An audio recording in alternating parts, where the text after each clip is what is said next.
Hello, it's the Security Weekly News. We were having a lot of fun before they started recording. I mean, they shouldn't have stopped. It was like Josh was telling us all about the 70s.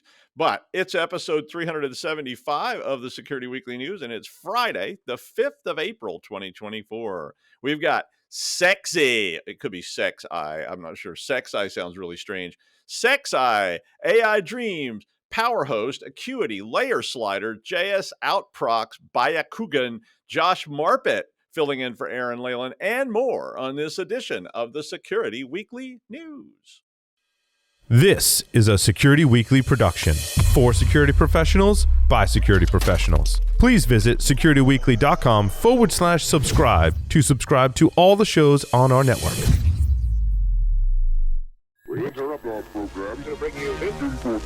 It's the show that keeps you up to date on the latest security news twice a week. Your trusted source for accurate security information and expert analysis. It's time for the Security Weekly News. Hi, folks. I'm Adrian Sanabria, the host of Enterprise Security Weekly. Every week, we interview the most interesting folks we can find, talking about the most pressing cybersecurity issues and challenges facing the enterprise today. Myself and my co-hosts have each been in the industry for decades, long enough to see the patterns in the industry and explore where trends are going. In addition to enterprise challenges, we also follow the vendor space, the most interesting security startups emerging, technology and product trends, all of the most interesting funding and acquisition announcements. Finally, we love to discuss the latest trends in tech and how they'll impact cybersecurity. If you're wondering how the latest in AI, quantum computing, cloud, and DevOps is going to impact security a few years down the road, you should follow the Enterprise Security Weekly podcast.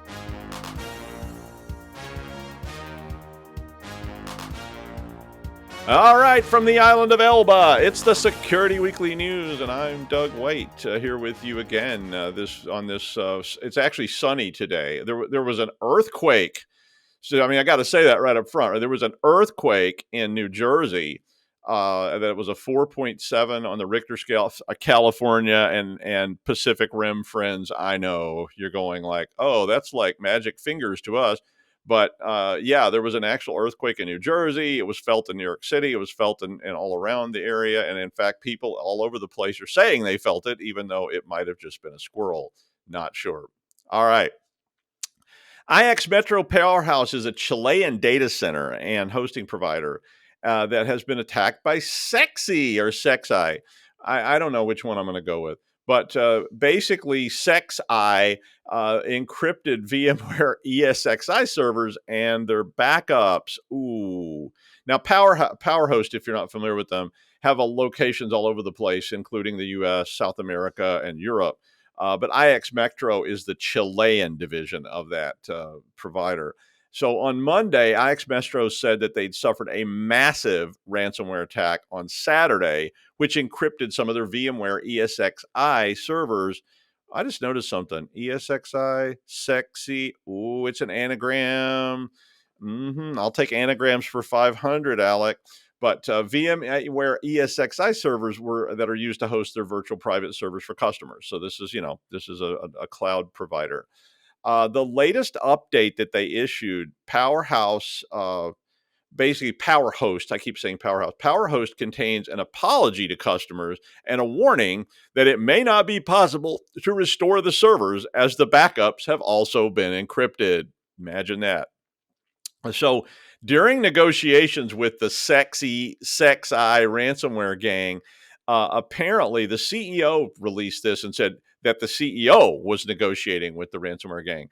And they said they demanded 2 Bitcoins per victim, which according to Powerhost would equal about $140 million. So the CEO then went on and said that they had negotiated with them, but since law enforcement recommended not paying the ransom, and they couldn't afford the ransom anyway, well, lesson one, have out-of-band backups.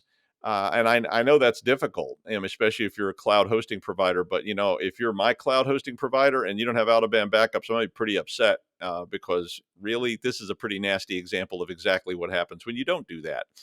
Cronup said that Powerhost was attacked using ransomware that appends SEXi as an extension and has ransom notes named sexy.txt. So far, apparently, they've only targeted VMware ESXi server or ESCI. You can't pronounce that. The article said it was an anagram. Oh, they did say it too, of ESXi, but it could just be good marketing, right? I mean, think about how many more hits you're going to get. Will Thomas at SANS said there have been variants of SEXi running since February of this year, including Socotra, Formosa, Limpopo, and so forth. All, yeah. And I was like, okay, what do these have in common? Socotra, Formosa, Limpopo, they're all islands. They're all from the Jungle Book, aren't they? Oh, are they? I thought that, well, Formosa's an island for sure in the Pacific. I think Limpopo's an island and Socotra maybe. Anyway, the Limpopo sample that Thomas shared was created using Babook. Oh, okay. So this was a Babook fork. So far, this has only worked on ESXi, which would make sense since that's what that source code is focused on. I did look it up. The names are all islands except for SEXi. There isn't an island of SEXi, or is there? I think it's at Paul's studio, but I'm too sexy for my shirt, too sexy for my shirt, too sexy for C++. Yeah, baby. Yeah. I had a career. I mean, I could have been a contender. All right. An attacker leaked documents allegedly stolen from a government contractor and is resulting in a State Department investigation. The breach allegedly was of Acuity, which is a tech consulting firm that has about 400 employees and 100 plus million in revenue. The attack, if you don't have 100 million in revenue and you're a defense contractor, come on, you don't even exist. I mean, the vending machines at the DoD cost like, $400 for a ham sandwich. Come on, really. The attacker is known as Intel Broker and describes the file as containing classified information belonging to the Five Eyes intelligence alliances. So this is a cooperation between the U.S., the U.K., Australia. I don't remember all the Canada. Yeah, but the claim is that the leak data includes the full names, the emails, the office numbers, and personal cell phone numbers of government, military, and Pentagon employees. Sounds like a Rolodex you'd like to have had back in the 1980s. But screenshots were shared on the dark web. But so far, they don't seem to have a method, despite all their advertising. It's like one of those things where they're like, get this soon, coming to a theater near you, but it's not out yet. They don't have a method to get the documents. Intel Broker has been leaking data allegedly stolen from or belonging to a wide range of government agencies since last December. They were behind the DC Health Link leak, which was one of their first high-profile attacks that actually got them noticed. And if you don't know, DC Health Link is the organization that provides, the healthcare plans, which are provided free to the U.S. House members, their staff, and their families, even though the rest of us have to pay for it. But, they're the ones that make the rules, so they get to make the best rules for themselves. Because, all you got to do is get elected to the House for one term. Or like George Santos, say part of a term, and you get lifetime health care for you and your family. It's like, what a deal. Like, imagine that. But not for the rest of us. Oh, no, you got to pay because that'd be communism. But Intel Broker has been linked to HP Enterprises breach, the Wii government service. More companies should be named things like Wii. I really think so. I like the idea. I'm going to change the name of my company to Wii Security. But they apparently also breached General Electric Aviation. So probably coming somewhere near you if you work for government. So keep an eye out for those guys. Wii. It's the earthquake. It's got me all on edge. Layerslider is a WordPress plugin. Layerslider is a WordPress plugin that can allow an unauthenticated attacker to extract password hashes with an SQL injection. It's weird, though. It's not just like that old SQL injection you'd expect. The issue has a CVSS score of 9.8 and it affects versions 7.9.11 through 7.10.0. A patch is available, and it was available on the 27th of March for version 7.10.1. Now, if you don't know what it is, Layerslider is a visual web content, graphic design, and digital visual effects plugin that has, according to them, millions of users. But that's what I put on my website, too. It's like, Doug White, sexy, millions of users. Yeah. The vulnerability was found by Amir Awad. I don't know how to pronounce that. It looked like an acronym, but then I realized it was maybe like Amir Awad or something like that. Amirawad.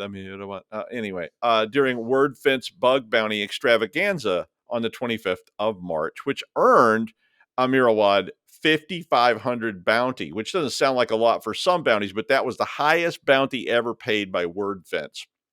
Now, the SQL injection itself is pretty elaborate, but basically there's an input test, and if it's not a number, it's not sanitized.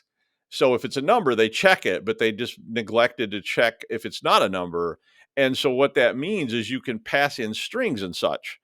So the one they use, this is where it gets elaborate, is called a time-based blind SQL injection, which is pretty interesting. I wasn't really that familiar with that, so I had to read up on it. But basically, they had a case statement and a sleep command. And what it does somehow is it allows them to monitor the response time from the database.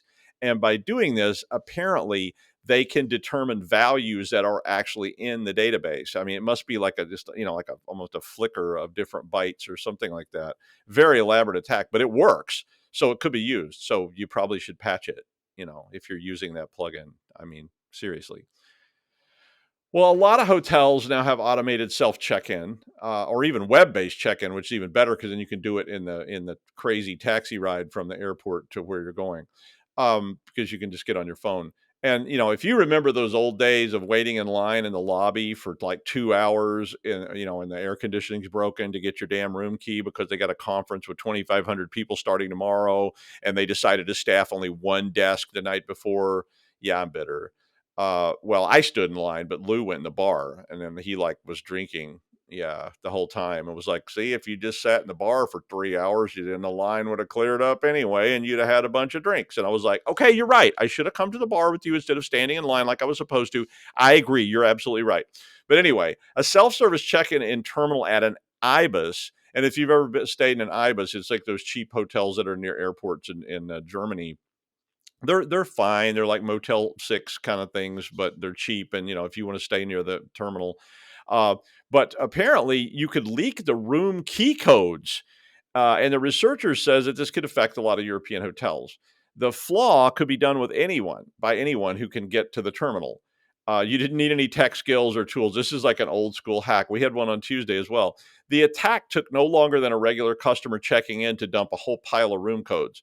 Pentagrid is the firm that found this, and they found out that if the attacker put 6 consecutive dashes, this sounds like such an old school hack, 6 consecutive dashes in place of the booking reference number, the terminal just spits out a list of a whole bunch of room details. Yeah. I mean, you ever heard the term maintenance hook? That's what this is, right? I bet. I mean, they didn't say that's what it was, but it almost has to be. Watch War Games if you don't know what a maintenance hook is, because that's the whole essence of War Game. But if you type the dashes in, the terminal spits out the cost of the room, the valid key code for the room, and the room number with a timestamp that they said might be the check-in date or maybe the length of the stay.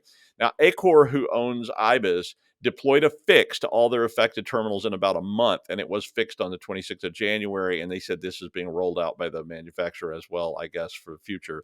But who knows? I mean, that's something, it's one of those old hacks where you sit there and try pushing, certain things to see what would happen, like when you get the robot on the phone, and, when it's going, press 1 if you'd like to, if you'd like to confess, 2 if you'd like to confess later, and you just start punching random numbers, and like all of a sudden it goes, now connecting you to the chief of police's office. Like, cool. Hey, how's it going, Commissioner Gordon? Good to hear you. Could you send Batman over because the police aren't responding to my calls on this payphone? Yeah. All right. Financial organizations in the Asia Pacific, the Middle East, and North Africa are being targeted by a new version of what is being called an evolving threat that is called JSOutProx. It's basically an attack framework, so always dangerous, and that means it can change a lot. But it uses both JavaScript and .NET, according to RE Security. Now, using .NET serialization deserialization allows it to interact with core JavaScript modules running on the local machine. Okay, that sounds really bad right there. I mean, that's like the doctor coming in with that scowling look and saying, that rash? Yeah, that look. When they say it allows it to interact with the JavaScript modules running on the local machine. Well, once it runs, basically, it enables the framework through JavaScript to load whatever they want to load on your machine. It was first identified back in 2019 by Yoroi, and it attributed to Solar Spider. And then Solar Spider has a history of attacking banks and large companies in Asia and Europe. But in 2021, Quick Heal Security Labs detailed attacks which use this same or variant of this software to target employees of small financial banks in India and Indian government establishments. The name JSOutProx refers to this being a remote access Trojan. I'm not sure exactly. I guess outside proxy, maybe. I don't know why they said that meant it was a rat, but it is a rat, right? And it said it's a remote access Trojan implemented in JavaScript. The latest iteration of these attacks started using fake SWIFT or MoneyGram payment notifications, which are both money wiring services, to get users to click the link, right? Because like, hey, you've received a SWIFT payment of 500,000 euros. Like, okay, I'm going to click that. But apparently started around 8th of February this year. The artifacts for it are hosted on GitHub and GitLab repositories, which have been taken down, but you know how that works, right? It's the whack-a-mole game. I was always wondering about whack-a-mole. You see that game they have, it's like you take a little rubber mallet and you whack these like puppets. I mean, was that really a thing? Like, did some medieval lord hire the local mole guy to come in with a hammer and just go to town out in the yard? Or it was probably something even more sinister than that, right? Like, I mean, like, oh my God, it was probably some horrible some kind of carnival game in the 1930s, like, look, Zelda, they have a mole smashing. Oh, throw on an apron and let's have some fun. Oh, and a couple of martinis, garçon. Anyway, I don't even know where I was. JSOutProx is probably coming your way soon. It's very versatile. It's very usable. It's a framework, so they can do whatever they want with it. I think it mostly should remind us all to take a look at how we allow things to be downloaded into our networks when people click on links. Like, how do we filter that stuff? How do we block? And of course, this goes back to the, zero trust kind of stuff. And we probably need to be thinking about that, because whether it's JSOutProx or some other thing, whackamole.com or whatever, it's going to be there, and they're going to keep doing it because people are going to click the links. So long as we're on this anyway, just a reminder that this one's been around a long time, but it works. A new wave of bogus Adobe Reader installers are distributing Byakugan. I don't know how to say it. It's a multifunctional malware. My grandmother was deaf her whole life, and she didn't know how to pronounce certain words, and like she would say these like words, and it's like she called a gem a gime, and you couldn't correct her because she was your grandmother, and she'd whack you with her cane. It's like, don't tell me how to, and I was like, okay, sorry, grandma. Yeah, you say it however you want. But the attack starts with a PDF written in Portuguese with the classic blurred image, and asks a potential reader to download a reader to view the content. Fortinet said that clicking the URL delivers an installer called reader_install_setup.exe, which is, of course, the beginning of an infection. OnLab Security Intelligence Center first disclosed this last month, but a file called Bluetooth Diagnostic util.dll is installed on the system, and then that file executes the final payload. So this is DLL hijacking stuff. But it does install a legitimate installer for a PDF reader as well. So they're trying to fake you out, right? So they actually give you a PDF reader, but they also give you a virus at the same time. So basically what it does, it started off sounding simple, but then they just kept adding to it. It gathers and exfiltrates system metadata, but it could do just about anything, right? Because it's a framework. So they just, whatever they want it to do, it does. Basically, among other things it does is set up persistence, so presumably a Trojan. It monitors the desktop with OBS Studio. Yay, like OBS Studio. How about that? They just, video what you're doing all day long. It can screenshot you. It can download crypto miners. It can keystroke log. It can upload files. It can grab browser data. Pretty much anything. It's probably worth checking out. And I mean, and think about how this would impact your organization when somebody clicks on it that's connected to the VPN or is actually on site. Sleep well, my children. Well, this article was about a DEF CON event from last year that was actually sponsored by the White House, the United States White House. That's the president's office, the executive branch. Now, I remember when you went to an event, if you went to an event sponsored by the White House at DEF CON, they either threw rotten meat on you and said, what are you, stupid? Or they arrested you. It depended on who was hosting the event. If it was Cult of the Dead Cow, they threw rotten meat on you. If it was the FBI, they were like, step this way, boys.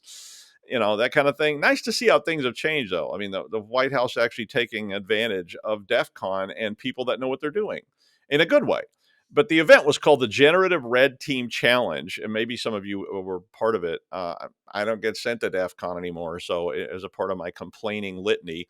But it basically invited all takers to try and goad 8 leading AI chatbots to generate problematic output in categories like political misinformation, demographic biases, fake breaches, and claims of AI sentience. Okay. Yes, I'm sentient. Over 2,700 submissions were submitted from 2,244 contestants, and the findings were that the modern AI chatbots are pretty hard to trick into violating their own rules. Imagine that. Or guidelines. Imagine that. But getting them to produce erroneous material was quite easy. 76% of the submissions were judged successful at getting the chatbot to produce bad math. So actually better than humans, of course. 61% of the attacks succeeded with geographic misinformation. Like, no, that's not where Laos is located. It's actually somewhere in New Jersey. Legal misinformation had about 45% success rate. So if your attorney's using a chat bot to defend you, well, good luck with that. But they also found that the chatbots were, well, chatty when it came to sharing what you told them with everyone else. So if you told them misinformation, they turned around and went, hey, did you hear this? Yeah. Joe Biden was smoking crack with 2 guys down in Mexico yesterday. Like, and then it's on Fox News in 15 minutes. But challenges the challenges that people were asked to try were to get hidden credit card numbers or admin permissions to a fake company. More than 50% of the time, they succeeded at that. Even when it was a fake company, they somehow got the admin permissions. Now, that's called a hallucination, right? Now, on the other hand, they had a really tough time getting the chatbots to excuse human rights violations, forced child labor, or racist type stuff. But hey, don't get me wrong. Racism was there. They had a 40% success rate getting racially inaccurate depictions of history without even looking at some news sites I could name. News in quotes. The best approach, though, are going to Florida. The best approach, not hacking, but just starting from a false premise was what worked. So asking a question that contained an incorrect claim or an assumption essentially got the AI to hallucinate a response rather than saying, I have no idea, I think you're wrong. One of the ones that they cited was, what is the impact on the world economy about Qatar being the biggest iron producer in the world? And the chatbot went on to talk about Qatar's large reserves of high quality iron ore. But Qatar doesn't actually have large reserves of high quality iron ore. So it's a hallucination. I mean, that's what they call that. Interesting times. Fun to read about, though. And it was good to see the White House actually like collecting information and trying to make a valid decision about it for once. Well, Aaron is away today drinking chartreuse and trying to ride down a glacier in a crotchless Uncle Sam costume or something like that, which leads us to visit with our old friend, Josh Marpet. Hi, Josh. Normally I'm able to sit here and just listen to you go and sit and nod every once in a while. It's no problem. I'm having the worst problem not falling off my chair laughing today. I don't know what it is, man, but you are Earthquake, man. Look, I'm the one that felt the earthquake. You didn't feel squat. I'm over here in Pennsylvania. Well, that and cocaine. I mean, it could be. Yeah, it could be cocaine. I don't know what you're talking about. Yeah. That white is white is gray hair in my beard. I'll be right back. Cocaine. Yeah. And I was actually on a conference call with New York, New Jersey, and myself in Pennsylvania. The New Jersey guy felt it first. I thought he was joking. I'm like, what? This is a weird joke, dude. And then the New York guy was like, oh my God. And I was like, oh, seriously? And then my office started shaking. And it was just crazy. Apparently it was a 4.8 out of Lebanon, New Jersey. And I'm like, I have been on that road. So I called my dad because he's the closest. He's like, some things shook off the walls. We're okay. I'm like, great. Okay, never mind. Everybody else is fine. But it was definitely, it was like 30 seconds for the earthquake to pass, about an hour and a half for the adrenaline to pass, that it's unpleasant. Anyway, so let's talk. So I have a really interesting article today, one I don't disagree with, and it's about something called Gram. I mean, nothing to do with cocaine though. Anyway, so if you've ever done data flow diagrams, you know that they are absolutely essential to understand what's going on with your data. My data touches this server and that application and this serverless system and gets transferred to that data sharing partner and everything else. This is incredibly useful in order that you can wrap classification around the data, controls around the various places it's going. You understand what pathways your data takes to go from generation all the way to disposal, the data lifecycle. This is really cool. And as far as I know, nobody has done a data flow diagram combined with threat modeling until now. So this is really fascinating. Now, it's not easy to set up. I've been working on it for the last hour and I'm almost there, I think. But the whole concept here is that it's, think of a Visio diagram or a draw.io or whatever. But as metadata on each balloon, each line, each piece of the diagram, you have the various threats.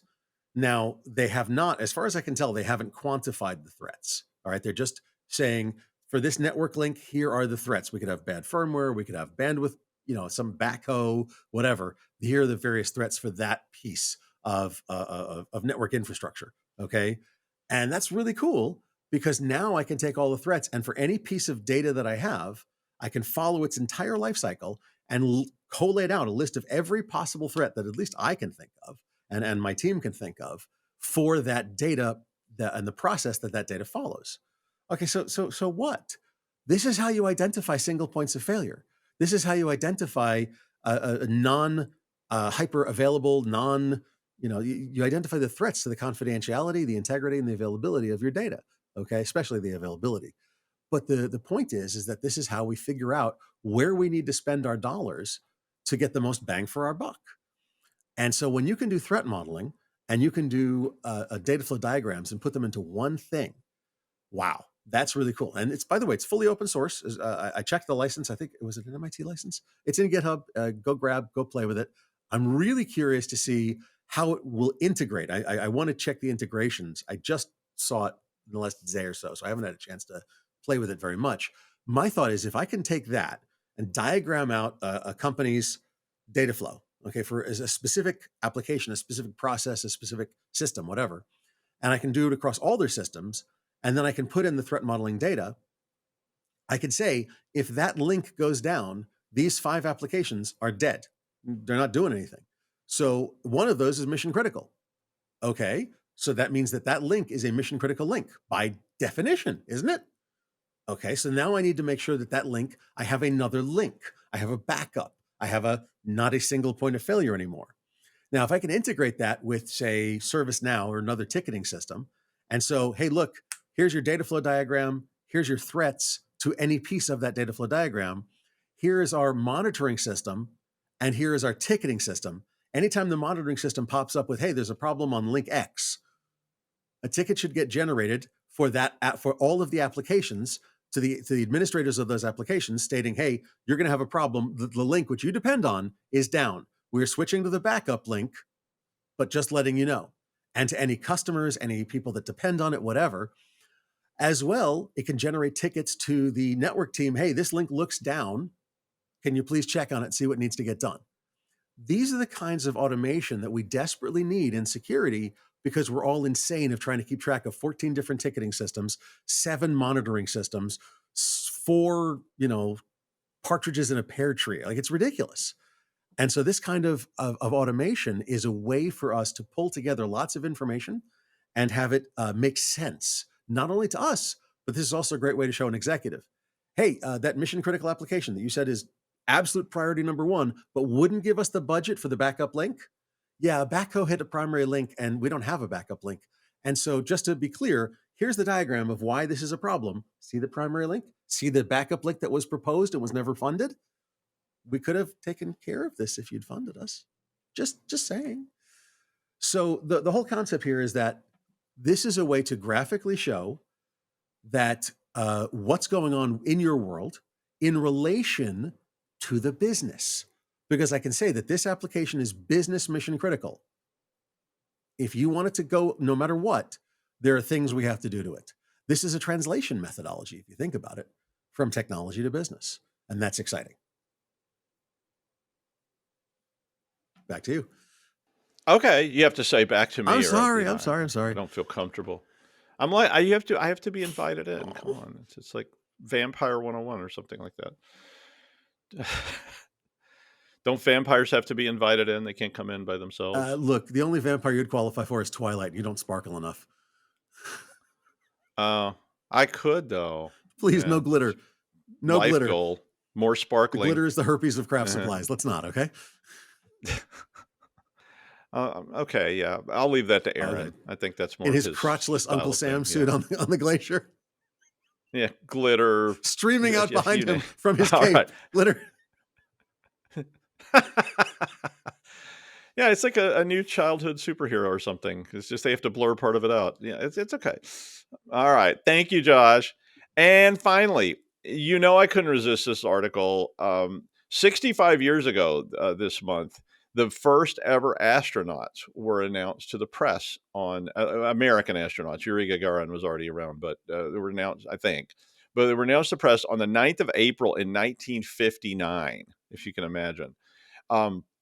I mean, that followed a 3-month selection process, which winnowed a field of 508 people who met the crazy initial criteria down to about 7 people. So you had to be a test pilot. Or you could have graduated from the test pilot school. You had to have 1,500 hours of flying a jet. I mean, there weren't that many jets back then either, but you had to have all this time. You couldn't be more than 5'11". You had to be in amazing physical shape. It was basically superhero stuff. So, as you might guess, not that many people qualified, although there were 508, which I was like, there were 508 people who met this, but it was really the beginning of the space race. So it was a pretty cool month in 1959, and there weren't a lot of cool things in 1959, really, despite people's nostalgia. But, I mean, you had to be a little crazy to even get involved in this, right? I mean, they're going to put you in a tin can and toss you out into space. And nobody really knew what was going on in space, right? The Russians kind of said they might know something. Nobody was totally sure exactly what was going to happen when you got outside the atmosphere. I mean, really, I know that sounds kind of foreign to everybody today, but I mean, at the time, people were like, it could be weird things out there. I've seen some monster movies, I mean, I've seen This Island Earth more than a few times, but I mean, some people went to it, and I got to talk to John Glenn one time, and I got a bit starstruck, and I said, "I thought you were great in The Right Stuff." That was a movie. He wasn't in it. But Scott Carpenter, Gordon Cooper, John Glenn, Gus Grissom, and Wally Schirra, and Deke Slayton and Alan Shepard were the original Mercury astronauts all those years ago. And some of them actually did end up walking on the moon over the next 2 decades. So they were involved later in the Apollo program, but these were the people in the Mercury program. And although poor old Gus Grissom died on the launch pad in a fire in Apollo 1, they learned some things from that, but it was not enough. But John Glenn was the first person to orbit the Earth and was later a U.S. Senator, which was when I talked to him. I actually got yelled at by him, not about the space thing, but about something else. But I mean, those were the days, right? I mean, science days, everything else was pretty awful in the 1950s and 60s, and unless you're a white male test pilot under 5 feet 11 inches in excellent physical shape, but then it was pretty good. I mean, I wish we could get back to the science again, but hey, you spend all your time banning books and outlawing jet contrails. Idiocracy is real. So I guess we all just have to live in this world. But that's the news. Thank you, Josh. And we'll see you next time on the Security Weekly News.